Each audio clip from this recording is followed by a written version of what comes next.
Hello, hello, hello. Hola, ¿cómo estás? How is everyone?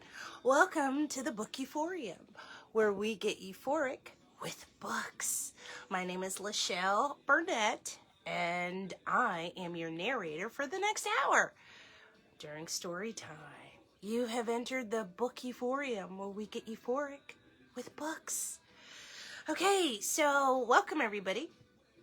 It is Tuesday, December 15th, and it is story time. So the first half of story time, hey Tay, the first half of story time, we get a little bit wisdom from Aesop, we get some Black history, and we read a storybook. The second half of story time, we read from our selected chapter book, and we are currently reading The Phantom Tollbooth by Norton Juster, and man, is this book good. It is really, really good. So yesterday we left off in the middle of chapter 10, so we're going to finish chapter 10, and hopefully, let's see, don't think we're going to get all the way through chapter 11 because it's pretty long, but I will try to read quickly. All right, so let's see here. Got some holiday music playing in the background for you. And if it gets too loud, let me know. Or if you can't even hear it, let me know, and we'll adjust accordingly. So yesterday we were talking about Abraham Lincoln, and there was something that I said that I wanted to read to you guys, and it was actually the transcript of a speech that he made when he was running for the Senate a long time ago. So I want to read this. This is well, you know what? Let's read Aesop first. Okay, yeah, let's read Aesop first.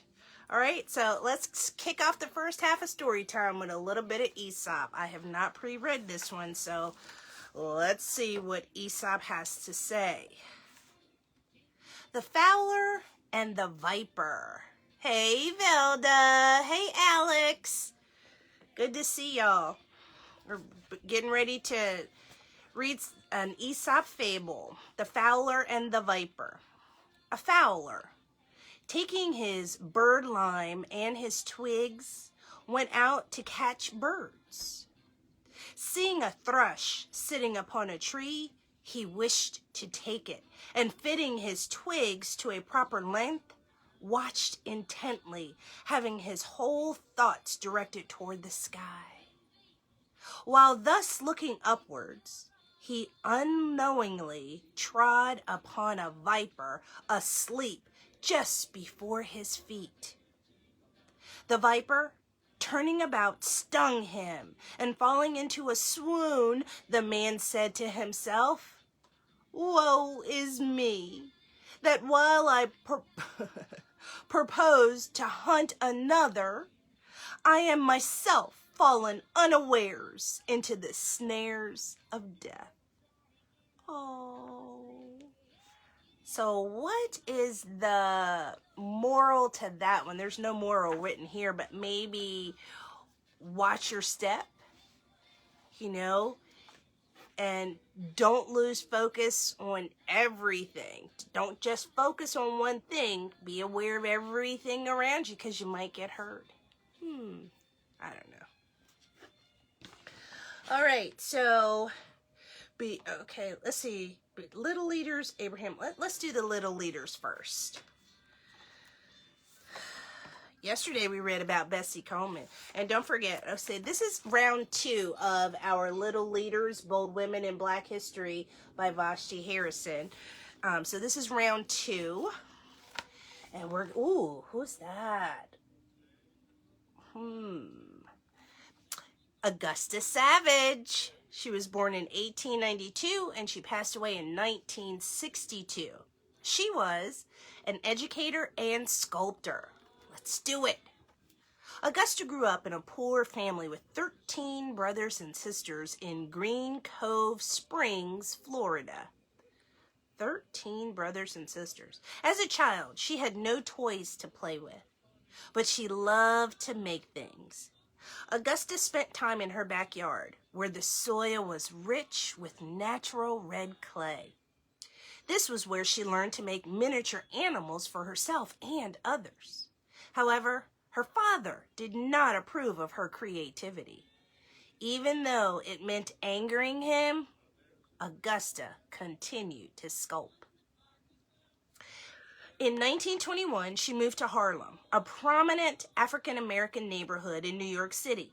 At the time, the community was experiencing an exciting boom in the arts known as the Harlem Renaissance. And Augusta was a part of it. Hey, Heather, good to see you. She thrived artistically, but this did not change the hardships of racism that were still prevalent in the United States and around the world. Augusta openly fought racial prejudice in the art world and was labeled a troublemaker. It just reminded me of Good Trouble, right? She said that she was standing up not only for herself, but for future students of color. Augusta dedicated much of her life to teaching and encouraging young people to pursue their artistic passion. She felt that their creations could be part of her legacy. In Harlem, she opened her own school, the Savage School of Arts and Crafts, and she became the first director of the Harlem Community Arts Center. In 1939, she created her most iconic work, a large piece commissioned by the New York World's Fair titled Lift Every Voice and Sing, also known as the harp. Despite her artistic success, Augusta struggled with finances and racism until late in life. But she always found a way to keep making art.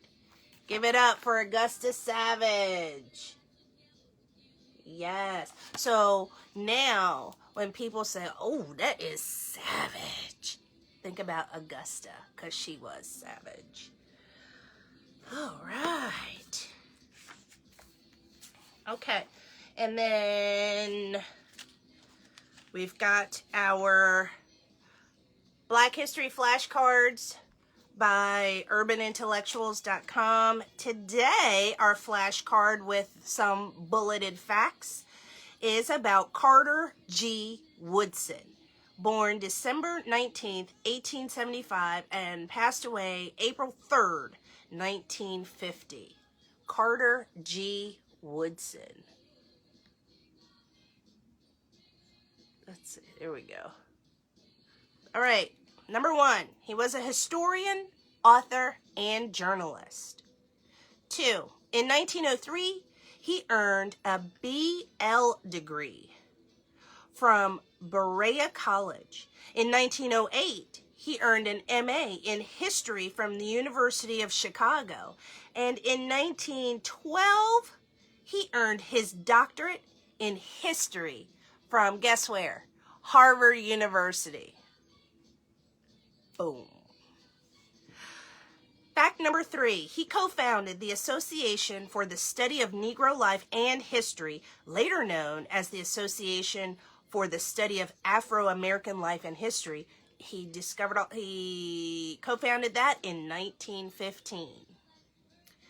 Fact number 4, he authored The Miseducation of the Negro in 1933, one of the most important books of the 20th century. Okay,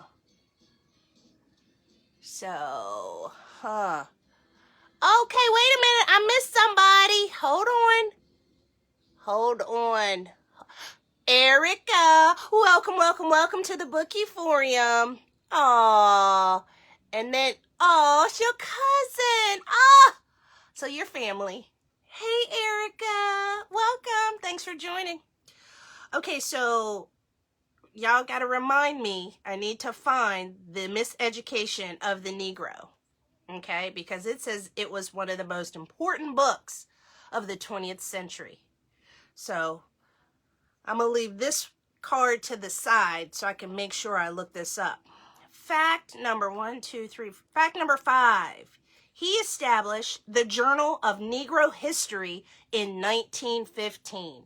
Man, he was busy.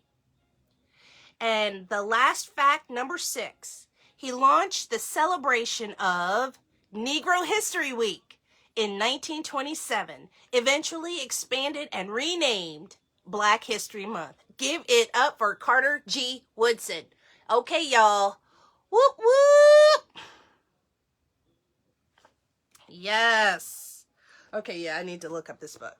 All right, so we have a couple minutes. So I wanted to read you guys something that, remember I told you I was listening to an audiobook, All Boys Aren't Blue, and there was some interesting subject matter in there. It's a memoir. So there was some interesting subject matter in there about Abraham Lincoln, and I found it, and I wanted to read this to you. It's a little bit lengthy, but I'm going to read it because I think we all needed to know this. Okay, so this is a transcript from a speech written by Abraham Lincoln when he was running for the Senate.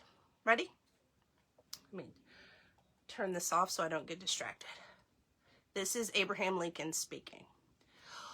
While I was at the hotel today, an elderly gentleman called upon me to know whether I was really in favor of producing a perfect equality between the Negroes and white people. And then it says, great laughter. Remember, this is the transcript. While I had not proposed to myself on this occasion to say much on that subject, yet, as the question was asked me, I thought I would occupy perhaps 5 minutes in saying something in regard to it. I will say then that I am not, nor ever have been, in favor of bringing about in any way the social and political equality of the white and black races. Applause. That I am not, nor ever have been, in favor of making voters or jurors of Negroes, nor of qualifying them to hold office, nor to intermarry with white people. And I will say, in addition to this, that there is a physical difference between the white and black races, which I believe will forever forbid the two races living together on terms of social and political equality.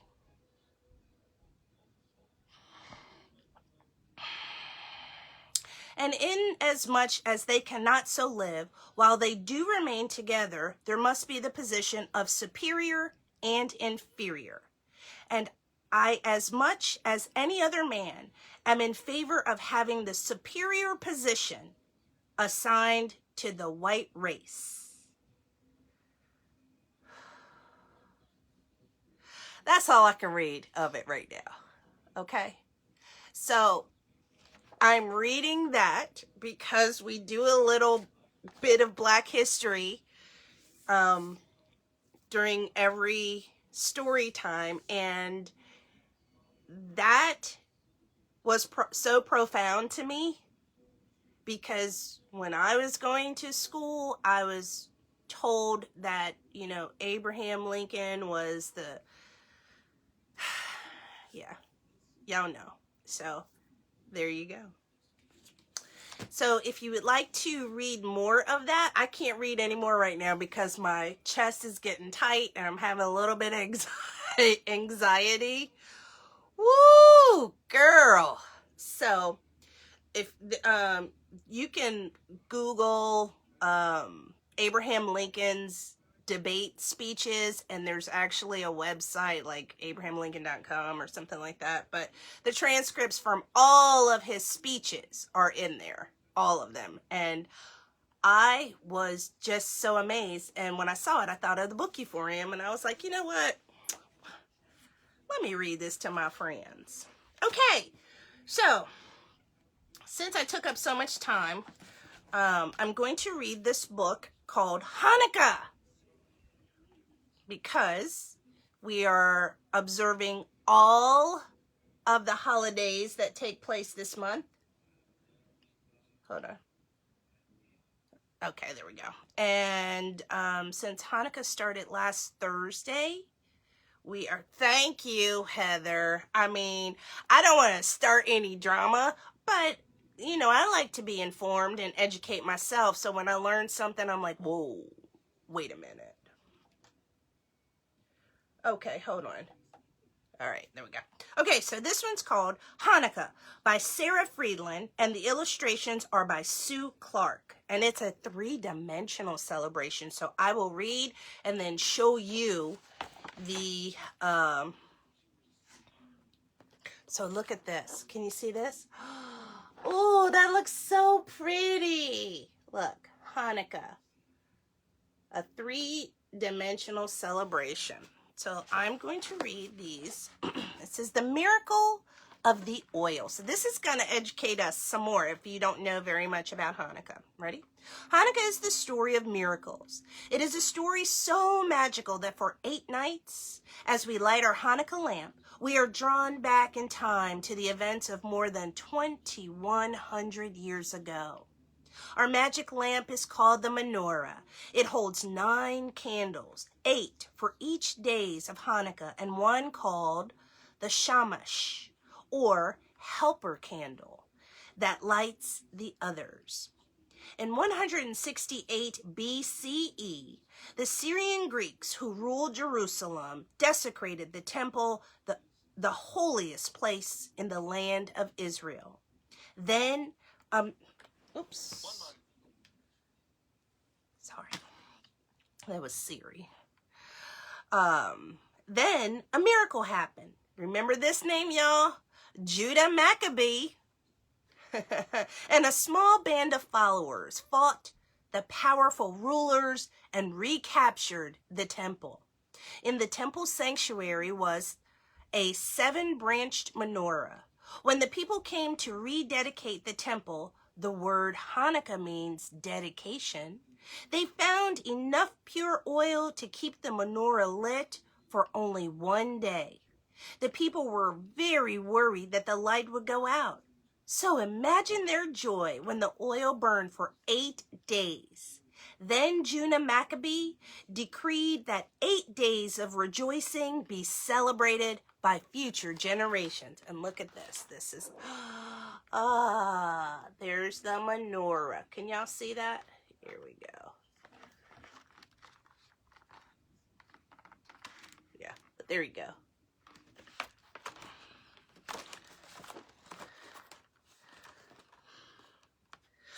Lighting the candles. Hanukkah is known as the Festival of Lights. Lighting the Hanukkah candles is a great family occasion. On the first night of Hanukkah, everyone gathers around the menorah to light the first candle with the shamash. And again, I apologize if I'm not pronouncing these correctly. I'm sorry. And say the blessings. On the second night, 2 candles are lit. Then 3, then 4. Until by the 8th night, all 8 are burning brightly. Yes, you know it, Heather, and I aim to do it. I think I got ideas afloating. Every Jew is expected to take part. Even a blind person is supposed to light the candles, to feel their presence in the home. The lighting of the candles and the singing of the traditional blessings and songs are reminders of a real historical event and the miracle that followed. Ooh. The desecration of the temple. The temple in ancient times was the heart of Jewish life. This sacred place contained an altar, holy scrolls, the menorah, and countless sacred vessels. When the Syrian Greeks took the temple, they destroyed all signs of the Jews. They dedicated it to their god Zeus and placed his statue above the altar. They sacrificed pigs and splattered their blood in this holy place. For 3 years, they would not allow the Jews to worship there. Even worse, the wicked king, what's his name? Antiochus IV commanded his soldiers to kill Jewish men, women, and children. Anyone found practicing the Jewish religion was sentenced to death. Oh my gosh, sounds familiar, doesn't it? Hey, Reggie. And this is the temple. Look at that, y'all. Hold on. There we go. Look.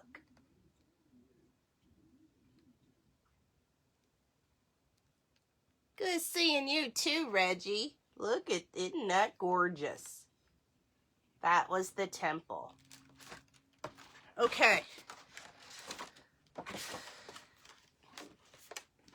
The battle.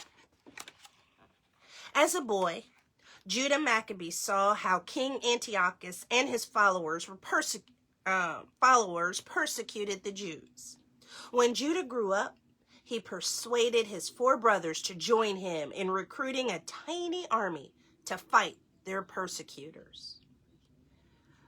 The Syrian Greeks had horses and chariots and carried spears and shields. They even had elephants to transport their soldiers. I know some of this sounds familiar, but it is a different book.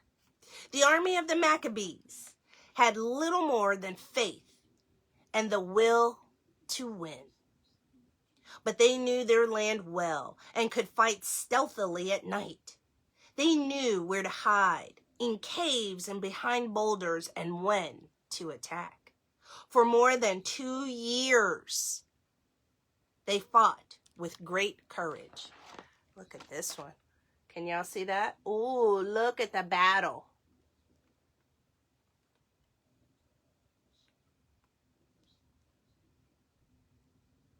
Ooh, wee, look at that. I think that's pretty cool, y'all. Rededicating the temple. The rabbis tell us that once the Maccabees had regained the temple, the first thing they did was to cleanse the place of all traces of idol worship. They built a new altar. They needed oil for the menorah. They searched and found 1 jar of oil which had been hidden away. It was still sealed and pure, but it would only be enough for 1 day. Nevertheless, miracles of miracles, the oil lasted for a full 8 days until new supplies could be prepared. So on the 25th of the Hebrew month of Kislev, November or December, in 164 BCE, the temple was made holy once again. The people sang hymns of thanksgiving and joy to the music of harps, lutes, and cymbals. The few had triumphed over the many. See that? Ooh, look at that.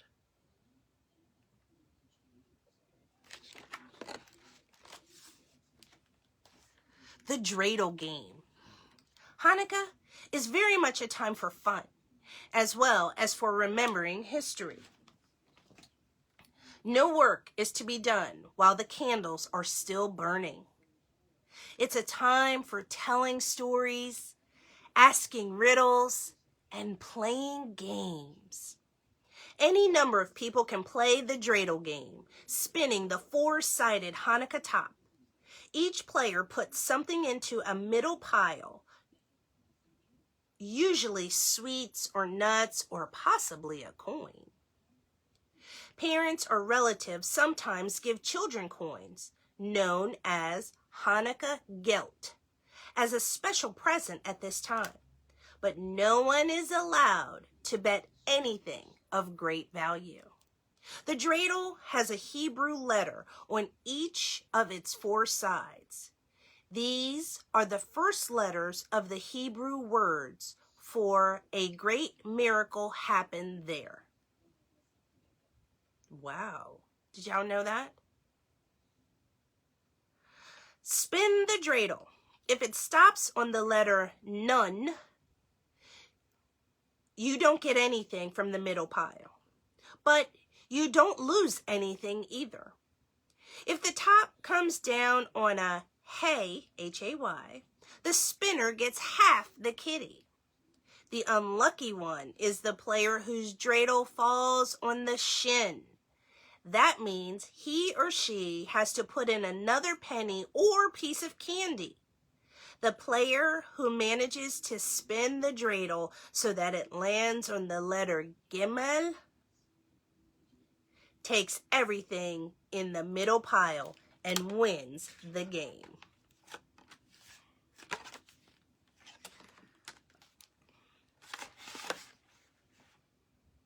Oh, okay. And then I believe there was a dreidel in here, but of course this is a used book, so it's not in here. So there was a little one, but anyway. So these are the letters. So that's a nun. This one is hey. And then we've got shin. And then we've got the Gimel. And remember when we read the other book and the grandmother she made she had the bear in her house, the latkes with the bear, and she spun a Gimel and she won. Remember she said that? So now we know why. Food and songs. Candles, presents, plays, food, games, and songs. 8 days to enjoy. From the lighting of the first candle to the 8th night, when the menorah is ablaze with all its lights, Hanukkah is a festive holiday. To remind us of the miracle of the oil, many of the foods eaten during the 8 days are fried or prepared in oil. Latkes, or potato pancakes, for example, are made from grated potatoes mixed with onion, eggs, and matzah meal, and then fried in oil. Another favorite is donuts. In Israel, people especially like jelly donuts. Hanukkah songs reflect the festive mood.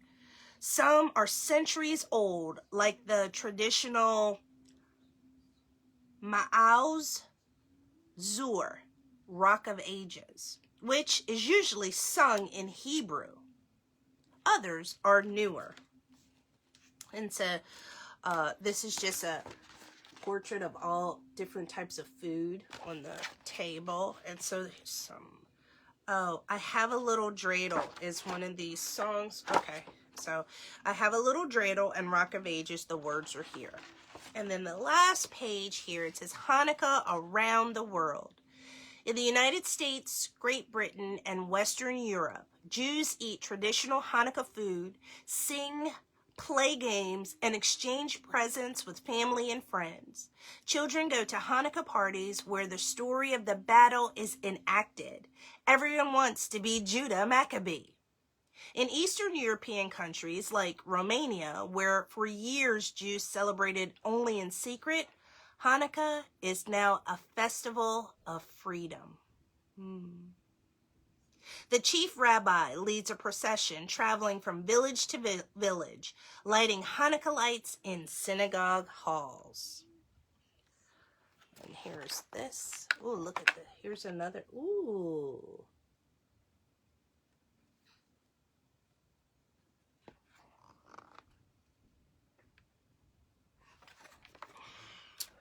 For Jews in the Arab world, it is as difficult to celebrate Hanukkah today as it once was for Jews in Eastern Europe.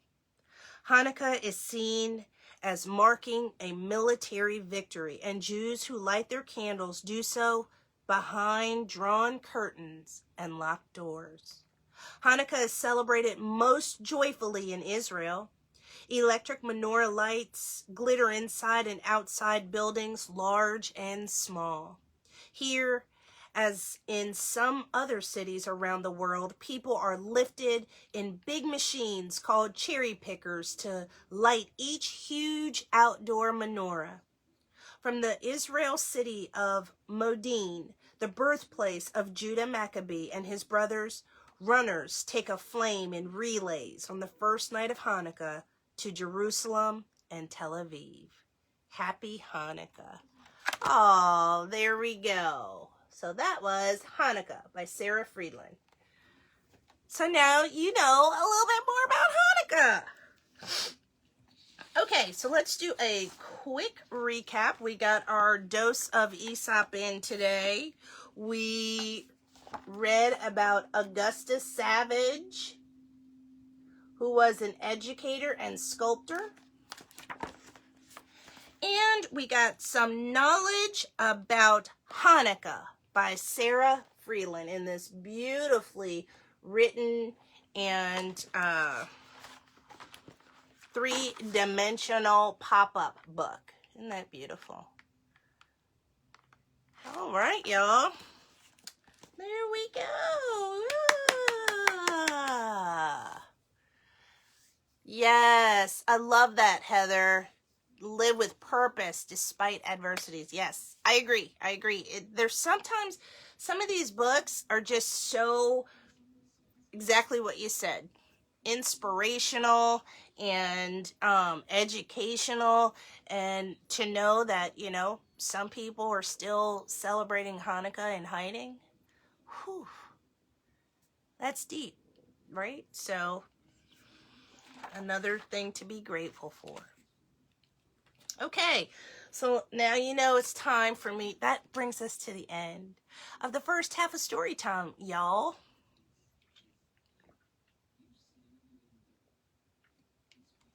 Excuse me.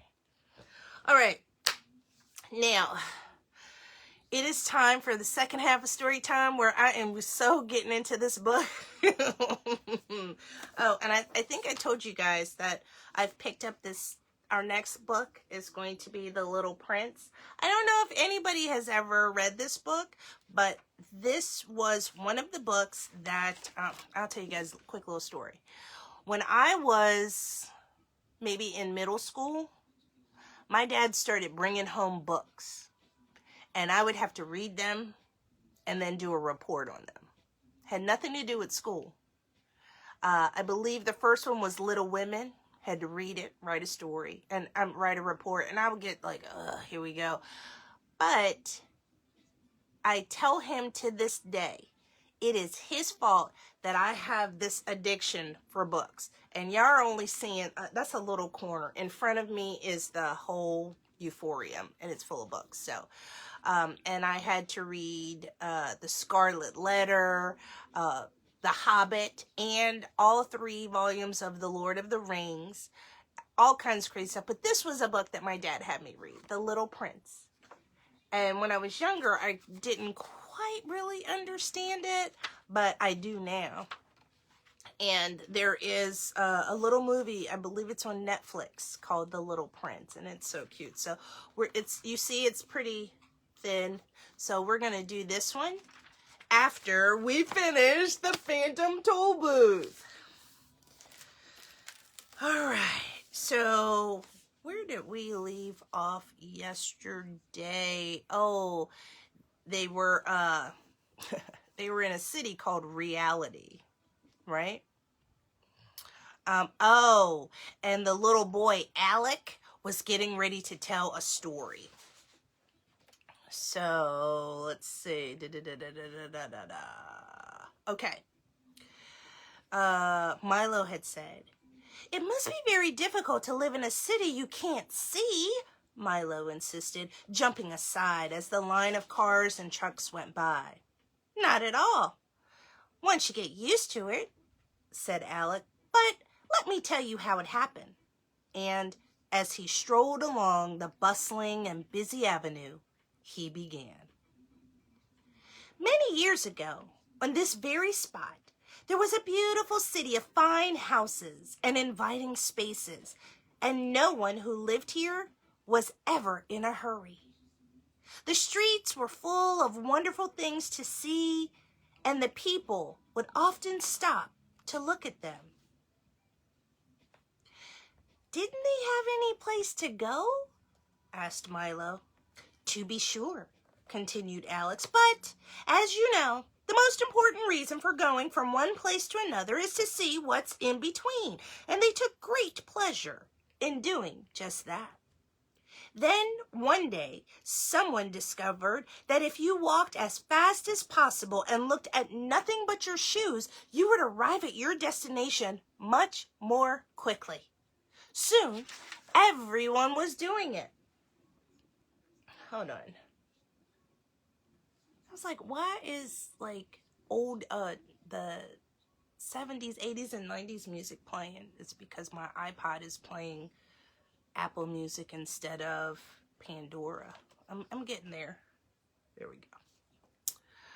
They all rushed down the avenues and hurried along the boulevards, seeing nothing of the wonders and beauties of their city as they went. Are y'all hearing this?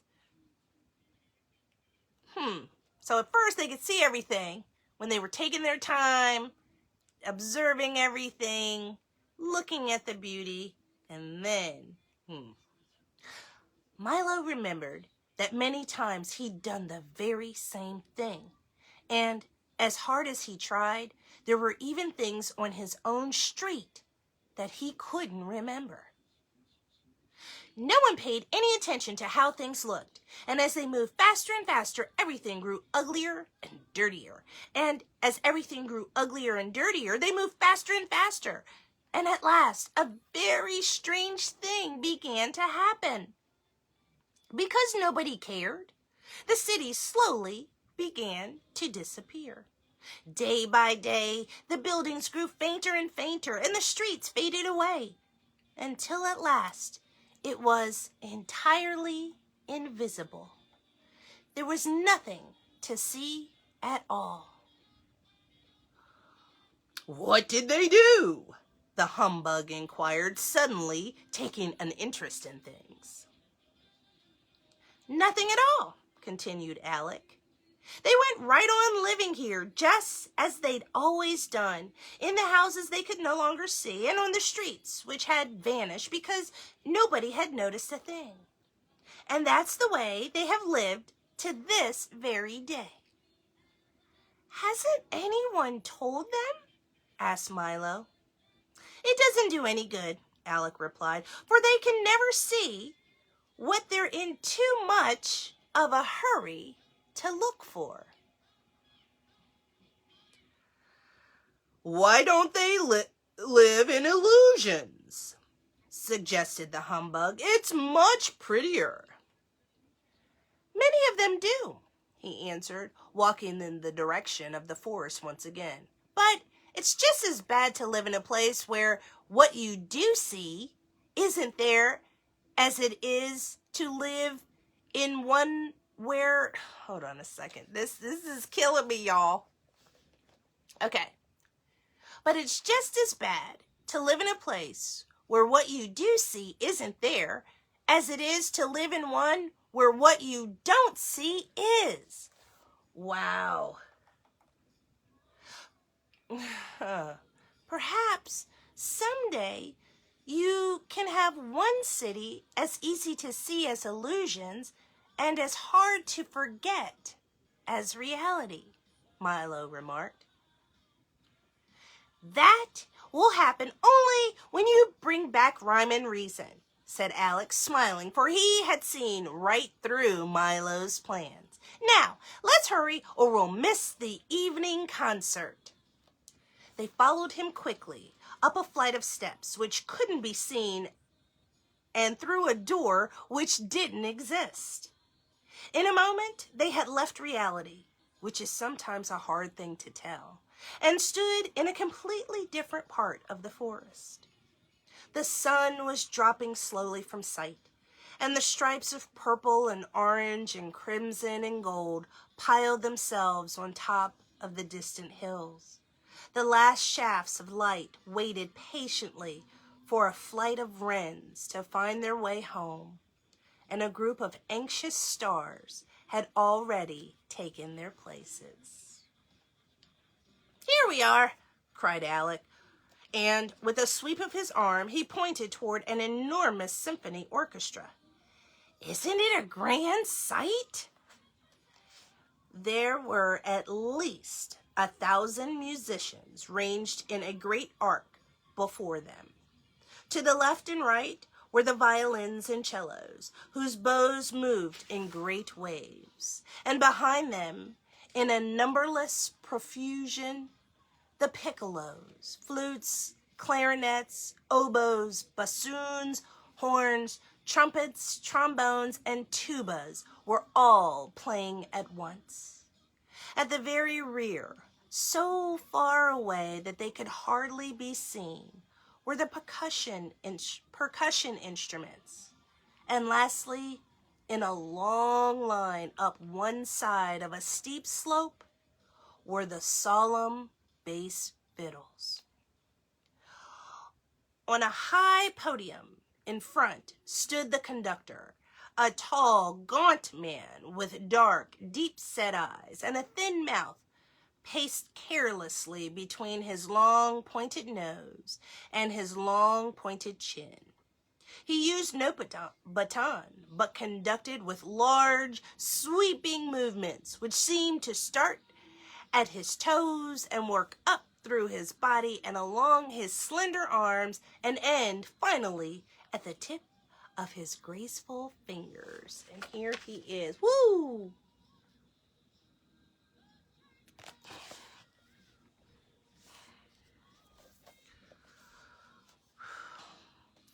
I don't hear any music, said Milo. That's right, said Alec. You don't listen to this concert, you watch it. Now pay attention.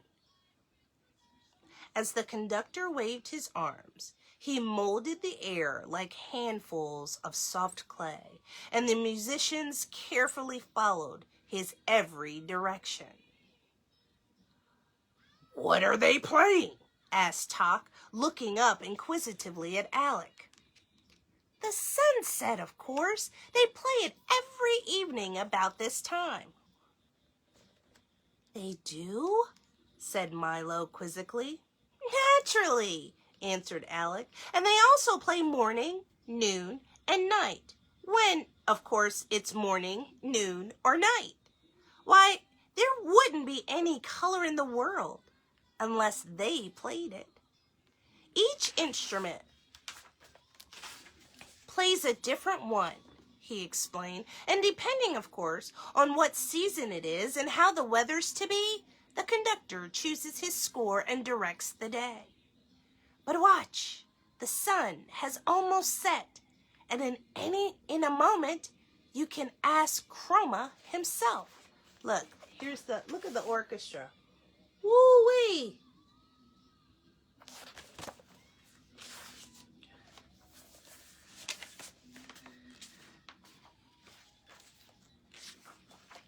Sorry, y'all, I just lost my place here a little bit.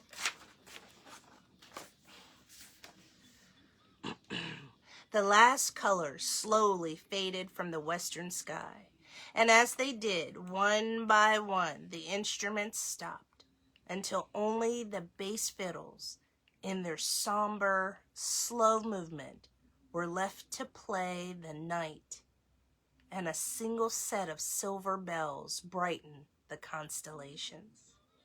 The conductor let his arms fall limply at his sides and stood quite still as darkness claimed the forest. That was a very beautiful sunset, said Milo, walking to the podium. It should be, was the reply. We've been practicing since the world began. And reaching down, the speaker picked Milo off the ground and set him on the music stand. I am Chroma the Great, he continued, gesturing broadly with his hands, conductor of color, maestro of pigment, and director of the entire spectrum. Do you play all day long? Asked Milo when he had introduced himself. Ah, yes. All day, every day, he sang out, then pirouetted gracefully around the platform. I rest only at night, and even then they play on. What would happen if you stopped? Asked Milo, who didn't quite believe that color happened that way. See for yourself, roared Chroma, and he raised both hands over his head. Immediately, the instruments that were playing stopped, and at once, all color vanished. The world looked like an enormous coloring book that had never been used. Everything appeared in simple black outlines, and it looked as if someone with a set of paints the size of a house and a brush as wide could stay happily occupied for years. Then Chroma lowered his arms. The instruments began again, and the color returned. You see what a dull place the world would be without color, he said, bowing until his chin almost touched the ground. But what pleasure to lead my violins in a serenade of spring green, or hear my trumpets blare out the blue sea, and then watch the oboes tinted all in warm yellow sunshine. And rainbows are best of all, and blazing neon signs, and taxi cabs with stripes, and the soft, muted tones of a foggy day. We play them all. As Chroma spoke, Milo sat with his eyes open wide, and Alec, Tock, and the humbug looked on in wonder. Now I really must get some sleep. We've had lightning, fireworks, and parades for the last few nights, and I've had to be up to conduct them. But tonight is sure to be quiet. Then, putting his large hand on Milo's shoulder, he said, "Be a good fellow and watch my orchestra till morning, will you?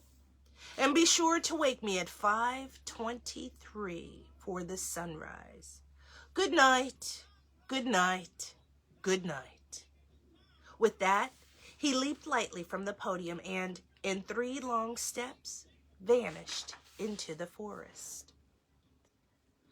"That's a good idea," said Tock, making himself comfortable in the grass as the bug grumbled himself quickly to sleep and Alec stretched out in midair. And Milo, full of thoughts and questions, curled up on the pages of tomorrow's music and eagerly awaited the dawn.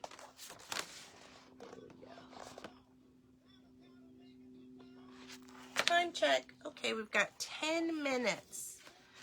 We're on chapter 11. Discord and Dine.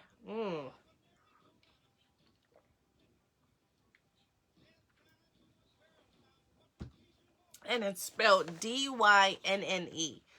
I'm pretty sure that's pronounced Dine, right? Let's see. Oof.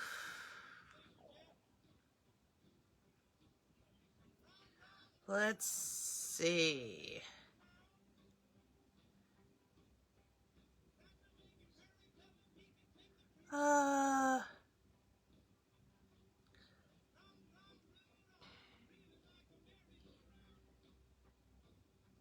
The name of the assistant sounds like the word din, which means a loud, long, unpleasant noise. Huh. Let's see.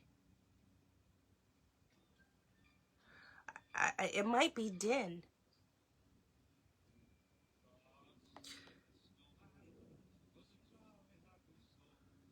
Oh well. I wish I just had a dictionary on my phone here.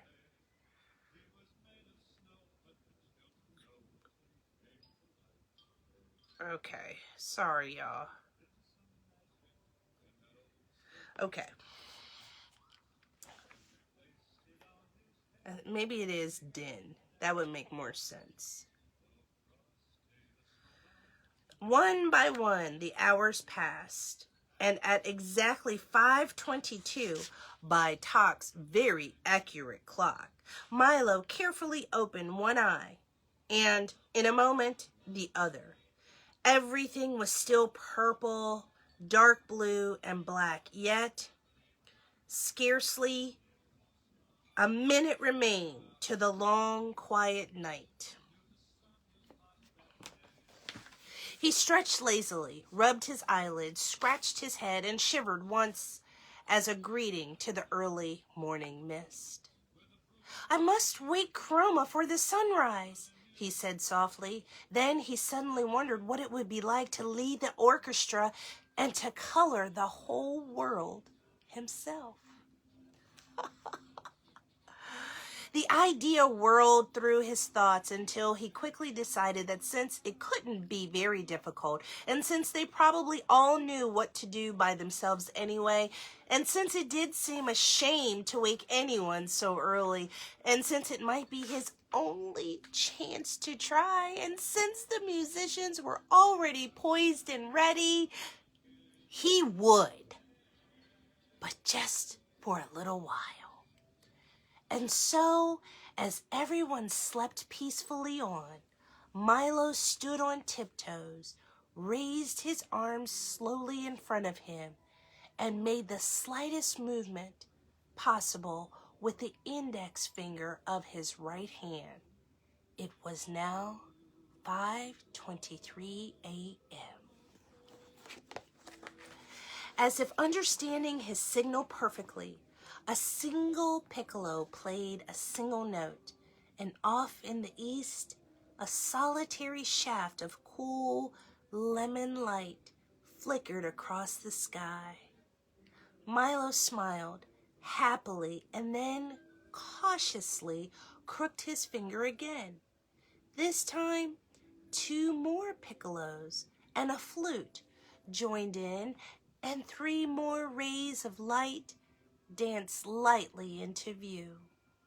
Then, with both hands, he made a great circular sweep in the air and watched with delight as all the musicians began to play at once. The cellos made the hills glow red, and the leaves and grass were tipped with a soft pale green as the violins began their song. Only the bass fiddles rested as the entire orchestra washed the forest in color. Milo was overjoyed because they were all playing for him, and just the way they should. "Won't Chroma be surprised?" he thought, signaling the musicians to stop. "I'll wake him now." But instead of stopping, they continued to play even louder than before, until each color became more brilliant than he thought possible. Milo shielded his eyes with one hand and waved the other desperately, but the colors continued to grow brighter and brighter and brighter until an even more curious thing began to happen. As Milo frantically conducted, the sky changed slowly from blue to tan, and then to a rich magenta red. Flurries of light green snowfall began to fall, and the leaves on the trees and bushes turned a vivid orange. All the flowers suddenly appeared black. Wow, and gray rocks became a lovely soft chartreuse. And even peacefully sleeping top changed from brown to a magnificent ultramarine. Nothing was the color it should have been, and yet the more he tried to straighten things out, the worse they became. "I wish I hadn't started," he thought unhappily. And here he is conducting the orchestra. He thought unhappily as a pale blue blackbird flew by. "There doesn't seem to be any way to stop them." He tried very hard to do everything just the way Chroma had done, but nothing worked. The musicians played on faster and faster, and the purple sun raced quickly across the sky. In less than a minute, it had set once more in the west, and then, without any pause, risen again in the east. The sky was now quite yellow, and the grass a charming shade of lavender. 7 times the sun rose and almost as quickly disappeared as the colors kept changing. In just a few minutes, a whole week had gone by. At last, the exhausted Milo, afraid to call for help and on the verge of tears, dropped his hands to his side. The orchestra stopped. The colors disappeared. And once again, it was night. The time was 5:27 a.m. "Wake up, everybody! Time for the sunrise!" he shouted with relief and quickly jumped from the music stand. Oh, hold on. Okay. "What a marvelous rest," said Chroma, striding to the podium. "I feel as though I'd slept for a week. My, I see we're a little late this morning. I'll have to cut my lunch hour short by 4 minutes. He tapped for attention, and this time the dawn proceeded perfectly. "You did a fine job," he said, patting Milo on the head. "Someday I'll let you conduct the orchestra yourself." Tok wagged his tail proudly, but Milo didn't say a word. And to this day, no one knows of the lost week but a few people who happened to be awake at 5:23 on that very strange morning. Aww. "We'd better get along," said Tok. "Oh, sorry. We'd better get along," said Tok, whose alarm had begun to ring again, "for there's still a long way to go." Chroma nodded, a fond goodbye as they all started back through the forest. And in honor of the visit, he made all the wildflowers bloom in a breathtaking display. "I'm sorry you can't stay longer," said Alex sadly. "There's so much more to see in the forest of sight. But I suppose there's a lot to see everywhere, if only you keep your eyes open." And we'll stop there. So I think tomorrow we will be able to finish Discord and Den because we still have a couple pages left of that. So we'll stop at the very top of page 132. Oh, Milo, he tried, right? He tried. Sometimes these words are like, they get me all tongue-tied.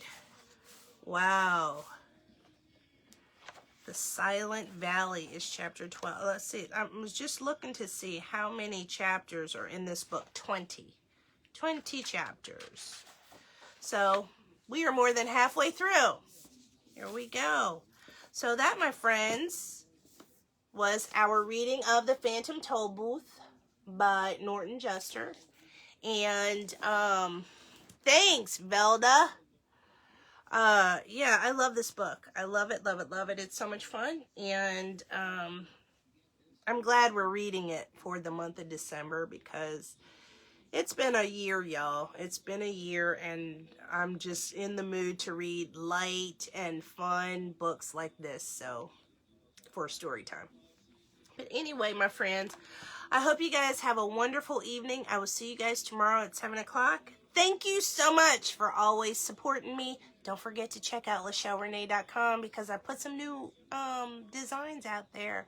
I made some crossword cards and some coloring book page cards. Yup. So, anyway, I will see you guys tomorrow, and we will keep on going with the Phantom Tollbooth, and we'll have some more Hanukkah books and or literature. You know what? I've got this book. It's called Celebrate the Stories of Jewish Holidays, but the stories are rather lengthy, so I'll have to see. Okay? We'll see. We'll see. Remember, it's not just Hanukkah. We're just embracing all the different religions this month and just trying to be inclusive. Okay? That's it for me. Thank you guys so much for joining, and I will see you guys tomorrow. Ciao!